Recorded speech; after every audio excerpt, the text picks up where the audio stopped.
എനിക്ക് ഇങ്ങനത്തെയൊക്കെയാണ് ഇഷ്ടം. ഞാൻ ഒത്തിരി കോസ്റ്റ്ലി സാരികൾ കുറവാണ് ഞാൻ എടുക്കല്. എന്നിട്ട് സാരികൾ എടുക്കും, പക്ഷെ വെറൈറ്റി പ്ലെയിൻ സാരി എടുക്കും, നല്ല വർക്കുള്ള ബ്ലൗസ് സെറ്റ് ചെയ്തിട്ട് അത് അങ്ങനെയാക്കും. അങ്ങനെ ഓരോന്നും എല്ലാം അങ്ങനെ തന്നെ, എല്ലാം വ്യത്യാസമായിരിക്കണം എന്ന് മാത്രമേ എന്റെ ആഗ്രഹമുള്ളൂ. ഇപ്പൊ ബ്ലാക്ക് ചേച്ചി ഉപയോഗിച്ച സാരി ഏതെങ്കിലും ഉണ്ടോ ഇവിടെ? അത് മുകളിലുണ്ട്, കുറെ ഉണ്ട്, ഞാൻ കാണിച്ചു തരാം. ഇത് കണ്ടോ, ഇതിങ്ങനെ വെറും ബ്ലാക്കിൽ ബ്ലൗസുകൾ വെറൈറ്റി ചെയ്യൂലേ. അപ്പൊ അതൊരു സാരിയുടെ വില ആർക്കും പറയാൻ പറ്റാത്ത രീതിയിൽ ആക്കിക്കൊണ്ടിരും. ഇതൊക്കെയാണ് എന്റെ. ഇത് കണ്ടാ നല്ല എക്സ്പെൻസീവ് ആയിട്ട് തോന്നും അങ്ങനെ, പക്ഷെ ഇല്ല. ഇത് ഫുൾ ആണെങ്കിൽ ഇതാണ് എംബ്രോയിഡറിയുടെ ഒക്കെ കഴിവാണ്. ഇതിങ്ങനെയൊക്കെ ചെയ്തിട്ട് ഇതിലൊക്കെ അങ്ങനെ അങ്ങനത്തെ ഇടും. അങ്ങനെ പ്ലെയിൻ, ഇത് പ്ലെയിൻ ആണ്. ഇതിനൊക്കെ ഇങ്ങനെ പ്രിന്റ് ഉള്ള ഈ ബ്ലൗസുകൾ അങ്ങനെയൊക്കെ. അത് പിന്നെ ആ ഒരു സാരിക്ക് തന്നെ പല പ്രിന്റുകൾ എടുക്കും. ഇത് കണ്ടോ, ഈ പ്രിന്റ്, പല പല പ്രിന്റുകളുള്ള ബ്ലൗസുകൾ അങ്ങനെയൊക്കെ എടുക്കാം. പിന്നെ അതേപോലെ ഇതൊക്കെ ഞാൻ ഒരു പ്രാവശ്യം ഒരു ഫംഗ്ഷൻ വന്നു, അപ്പൊ പെട്ടെന്ന് പോണേ. അപ്പൊ ഈ പറഞ്ഞ പോലെ തന്നെ സാരികള് എല്ലാം ഉടുത്ത സാരി. അപ്പൊ ഞാൻ എന്ത് ചെയ്തു, ഇവിടെ ഇരുന്ന ഒരു സാരിയാണ്, ഞാൻ കുറച്ച് തുണി വാങ്ങിക്കൊണ്ട് വന്നിട്ട് ഇത് ഞാൻ ചെയ്തതാണ്. പെട്ടെന്ന് ഞാൻ വേറൊരു സ്റ്റൈല് പോലെ ആക്കി, ഇങ്ങനെ ആക്കി. ഇങ്ങനെ ഇതിപ്പോ നമുക്ക് ആർക്കും ഉണ്ടാവില്ല, ഇങ്ങനത്തെ സാരി ആർക്കും ഇല്ലല്ലോ. അതെ ഇത് സാധാ ഒരു സാരിയില് നമ്മളാണെങ്കിൽ വേറൊരു പൈപ്പിംഗ് കൊടുത്തു അല്ലേ. എന്നിട്ട് ആ പൈപ്പിങ്ങിന്റെ തന്നെ ബ്ലൗസും ചെയ്തു. പെട്ടെന്ന് ഇറങ്ങി എടുത്തൊക്കെ പോകുമ്പം ഇത് ആർക്കും ഉണ്ടാവില്ല, അപ്പൊ അത് വില അറിയില്ല ആർക്കും. പക്ഷെ ഇത് ഭയങ്കര മറ്റേ നമ്മൾ കാണുമ്പോ ഭയങ്കര ഇത് എത്ര വിലയാന്നുള്ള അറിയുമല്ലോ, ഇത് അറിയില്ല ഇങ്ങനത്തെയൊക്കെ ആകുമ്പോ. ഇങ്ങനത്തെ പണികളൊക്കെ എനിക്കുണ്ട് കേട്ടോ. ഇത് നമ്മൾ ഈ വലിയ ബൊട്ടീക്കിലൊക്കെ ചെയ്യിപ്പിച്ച ഒരുപാട് പൈസ കൊടുത്ത് ചെയ്യിപ്പിച്ചില്ല. ഞാൻ ഒരു ദിവസം രാത്രി തന്നെ ഇരുന്ന് തയ്ച്ചാൽ എന്റെ ഫ്രണ്ട്സിനൊക്കെ അറിയാം ഞാൻ തയ്ക്കും. എന്റെ ഫ്രണ്ട്സ് ഒക്കെ ഞാൻ ഇട്ടോണ്ട് ചെല്ലുമ്പോ പറയും ഇതെപ്പ തയ്ച്ചു. ഞാൻ പറയും ഇന്നലെ ഇരുന്ന് രാത്രി ഇതായിരുന്നു പണി, പെട്ടെന്നിരുന്ന് തയ്ച്ചുണ്ടാക്കുക. ഇതൊക്കെ ഓരോ ഫംഗ്ഷൻ വരുമ്പോ പെട്ടെന്ന് ഇരുന്ന് ഞാൻ ഇരുന്ന് തയ്ച്ചു വിട്ടു. ഇപ്പൊ ഓരോ ഫംഗ്ഷൻ വരുമല്ലോ, അപ്പൊ നമ്മൾ കൊടുക്കുന്ന സാരികളാ. ഇത് ഭയങ്കര വെയിറ്റ് ആണ്, എടുത്തു നോക്കി കണ്ട. ഇത് ആ ഒരു സമയത്ത് ഇതിന് എന്തായിരുന്നു, ഭയങ്കര വെയിറ്റ്. ഫുൾ ഹാൻഡ് വർക്ക് ആണോ? Full hand work. ഇതൊക്കെ നമ്മള് എത്ര എമൗണ്ട് ആയിട്ടുണ്ടാവും? ഇതിന് ഭയങ്കര കോസ്റ്റ്ലി ആയിരുന്നു. കോസ്റ്റ്ലി ആണോ? പക്ഷെ ഇതൊക്കെ രസമായിരുന്നു ആ സമയത്ത് ഉടുക്കുമ്പോഴേ.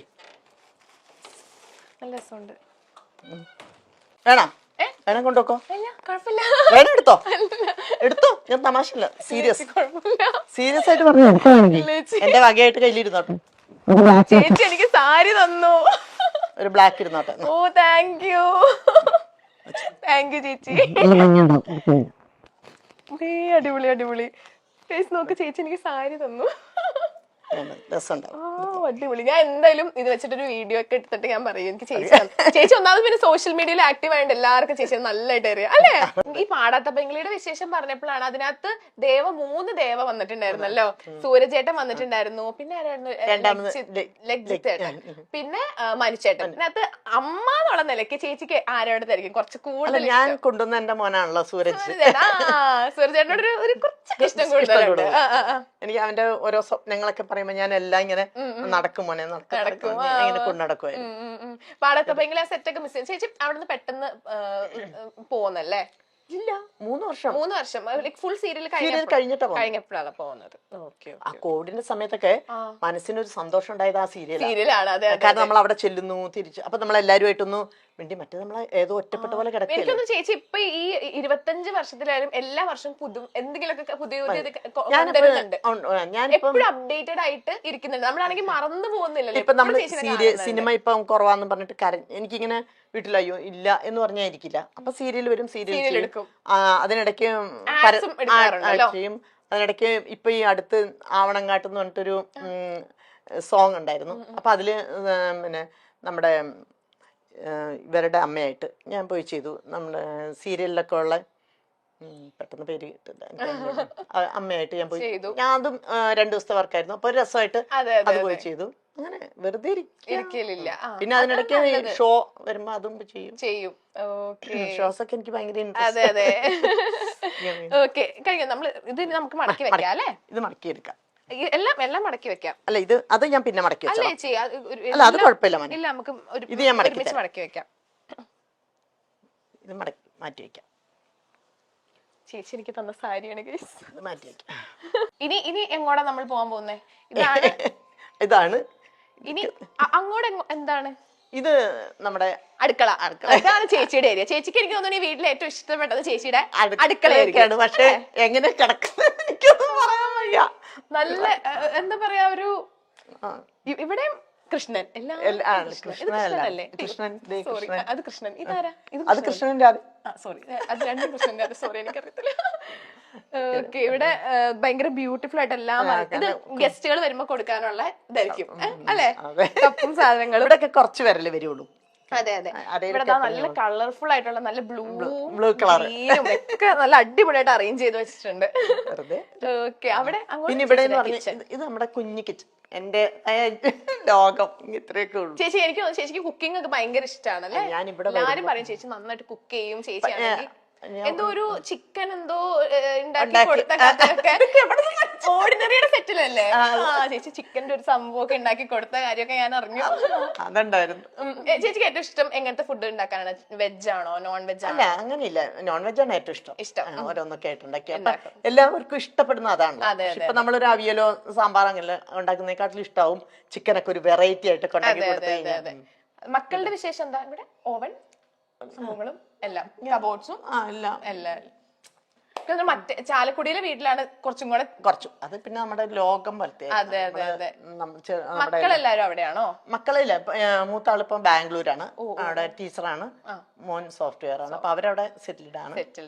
രണ്ടാമത്തെ ആള് തൃശ്ശൂരുണ്ട്, അവളും ജോലിയുണ്ട്, റവന്യൂല് വർക്ക് ചെയ്യുന്നു. ഒരു കുഞ്ഞു മോനുണ്ട്, അവൻ +2 പഠിക്കുന്നു. ഓക്കെ, ഇനി മേളിലോട്ടുണ്ടോ ചേച്ചി? മേളില് റൂമായിട്ടില്ല, പക്ഷെ നമ്മളുടെ സാധനങ്ങൾ ഇങ്ങനെ ഷൂട്ടിംഗ് സാധനങ്ങളൊക്കെ എല്ലാ ഡ്രസ്സുകളും അവിടെയാണ്. പറ്റും, പക്ഷെ ഇവിടെ എന്റെ ഇങ്ങനെ കിടക്കുന്നോണ്ടേ. ഓ, ഇവിടെ വേറെ ഡോർ ഉണ്ടല്ലേ ഇങ്ങനെ? ഓക്കെ. ഓ, ഇവിടെ ഫുൾ കൃഷ്ണൻ, കൃഷ്ണമയം. കൃഷ്ണന്മാരുള്ള ജീവിതമാണ്. കുറെ കൃഷ്ണനും. ഞങ്ങളുടെ ജീവിതം ഇങ്ങനെയാണ്. അതെന്താ വെച്ചാല് കുട്ടികളൊക്കെ കല്യാണം കഴിഞ്ഞ് പോയതിനു ശേഷം നമ്മള് ഒറ്റപ്പെട്ട പോലെ നിൽക്കുകയാണല്ലോ.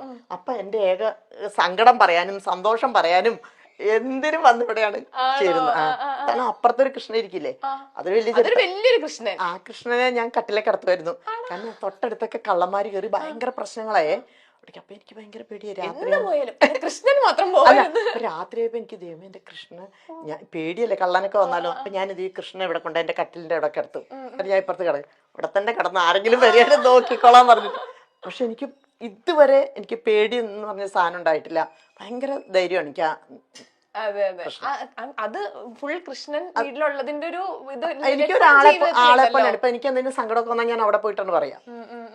പക്ഷെ നടക്കത്തില്ല, പക്ഷെ കൊറേയൊക്കെ ഏറ്റവും അവസാനം ആകുമ്പോ നടക്കും. ആദ്യമൊന്നും നടക്കൂല. അപ്പൊ എനിക്ക് അപ്പോഴും ചില സമയത്ത് തന്നെ മനസ്സിലാക്കും അവസാനം ചെയ്യും. ഏറ്റവും അവസാനമായിട്ട് ഭയങ്കര ഇഷ്ടമാണ്. ഒരു ഗണപതി ഉണ്ടല്ലോ ഇവിടെ. ഉണ്ട് ഗണപതി. ഇവിടെ എന്ന് പറഞ്ഞാൽ ഒന്നും ഇല്ല കേട്ടോ. നിങ്ങള് ഇതൊക്കെ എടുത്ത ആൾക്കാരെ കാണിക്കല്ലേ. അവിടെ ഇവിടെ എന്റെ തുണികള്, എന്റെ ഷൂട്ടിംഗ് തുണികളുടെ ബഹളമാണ്. ഇവിടെയാണ് ചേച്ചി തുണിയൊക്കെ.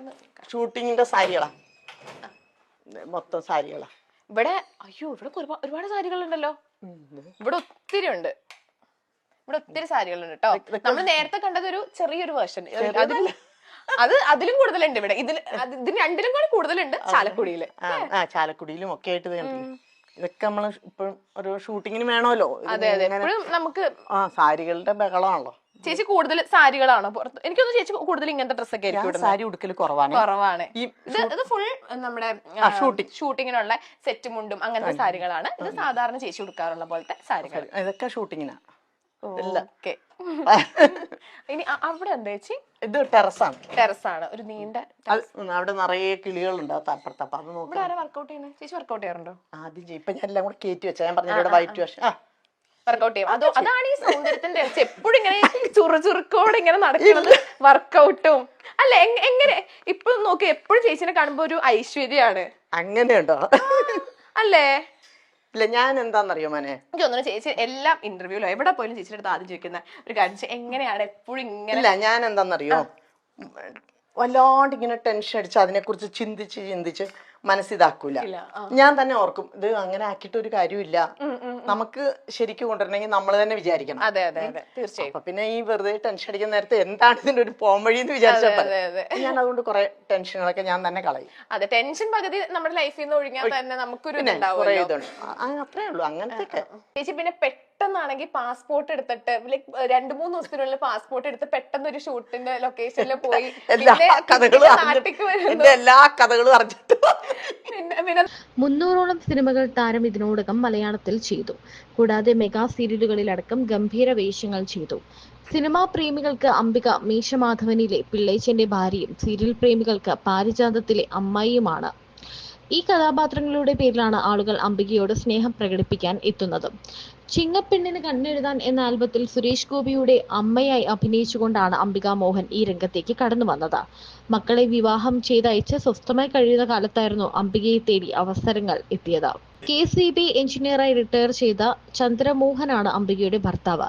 2 പെൺമക്കൾ ദിവ്യയും റോമിയും. 2 പേരും ടീച്ചർമാരാണ്. ഇപ്പോൾ അംബികയ്ക്ക് കൂട്ട് അമ്മയാണ്. ചാലക്കുടിയാണ് സ്വന്തം സ്വദേശമെങ്കിലും അമ്മയ്ക്ക് വാർദ്ധക്യ സഹജമായ അസുഖങ്ങൾ പിടിപെട്ടതോടെ ചികിത്സയ്ക്കും ഷൂട്ടിംഗ് ആവശ്യങ്ങൾക്കും എല്ലാമായി എറണാകുളത്താണ് ഇപ്പോൾ അംബികയുടെ താമസം.